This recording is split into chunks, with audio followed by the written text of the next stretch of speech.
السلام علیکم دوستو آج کی اس ویڈیو میں ہم آپ کے ساتھ جو معلومات شیئر کریں گے وہ شاید آپ کو پہلے کبھی معلوم نہ ہوں۔ National data base and registration authority یعنی نادرا کی جانب سے جاری ہونے والے کمپیوٹرائزڈ قومی شناختی کارڈز میں ہماری شناخت کے حوالے سے بہت کچھ درج ہے، تاہم ان کے بارے میں کم لوگ ہی جانتے ہیں۔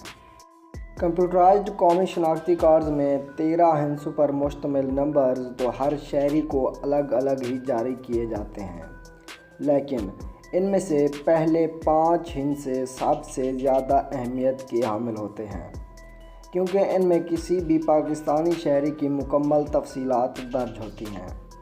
ان 5 ہندسوں میں سب سے پہلا ہندسہ کارڈ ہولڈر کے صوبے کو ظاہر کرتا ہے۔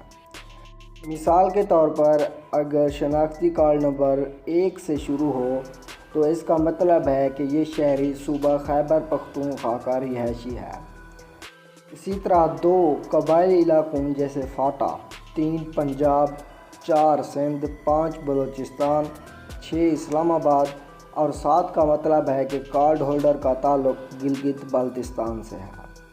ان 5 ہندسوں میں سے دوسرا عدد ڈویژن، تیسرا ڈسٹرکٹ، چوتھا تحصیل اور 5واں یونین کونسل کو ظاہر کرتا ہے۔ National data base and registration authority یعنی نادرا کے ذرائع کے مطابق شناختی کارڈ نمبرز کے درمیانی حصے میں شامل 7 ہندسوں کا کوئی خاص مطلب نہیں ہوتا، تاہم آخری نمبر کارڈ ہولڈر کی جنس کو ظاہر کرتا ہے، یعنی مرد شہریوں کو طاق اعداد جیسے 1، 3، 5، 7 اور 9، جبکہ خواتین شہریوں کو جفت اعداد جاری کیے جاتے ہیں، اور نادرا کی جانب سے ہیجڑوں کے لیے ان کی خواہش کے مطابق طاق یا جفت نمبر ایشو کیے جاتے ہیں۔